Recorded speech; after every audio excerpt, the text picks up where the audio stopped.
आपल्या केंद्रात असं वेगळं काय म्हणजे प्रबोधन केलं जातं, काय समाजाला एक संदेश दिला जातो, काय सांगाल याच्याबद्दल? आता यामध्ये गुरु माऊली यांनी या कार्याच्या माध्यमातून 18 प्रकारचं ग्राम अभियान हे सुरू केलेलं आहे. त्याच्यामध्ये प्राधान्यानं बालसंस्कार विभाग आहे, प्रश्नोत्तर विभाग आहे, कृषी विभाग आहे, वास्तुशास्त्र विभाग आहे, मराठी अस्मिता मराठी संस्कृती विभाग आहे, स्वयंरोजगार विभाग आहे, दुर्गा अभियान विभाग आहे, याज्ञिकी विभाग आहे.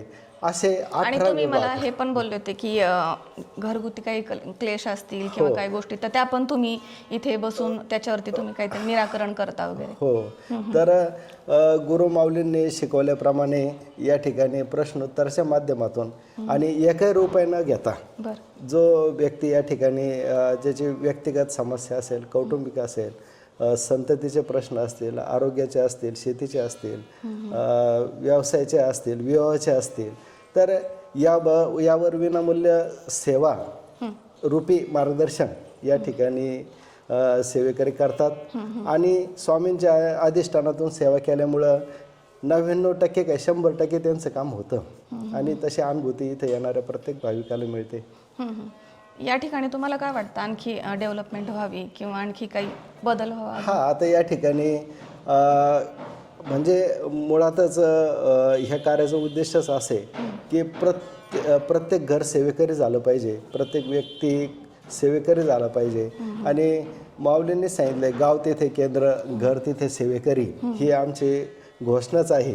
आणि म्हणून प्रत्येकापर्यंत हे कार्य पोहोचावं आणि प्रत्येकजण निर्व्यसनी व्हावा, प्रत्येकजण निरोगी व्हावा, प्रत्येकजणाला हे धर्म, संस्कार, संस्कृती ही प्रत्येकाच्या मनात आपल्याला रुजवली गेली पाहिजे.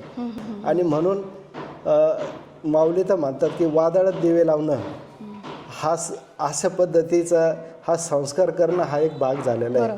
आणि आता 4 तारखेला दत्त जयंती आहे आणि त्या निमित्तानं आपण या ठिकाणी दुपारी 12:30 ते 12:39 या दरम्यान दत्त जन्म साजरा करतो आणि त्यात सगळ्यांनी सहभागी व्हा.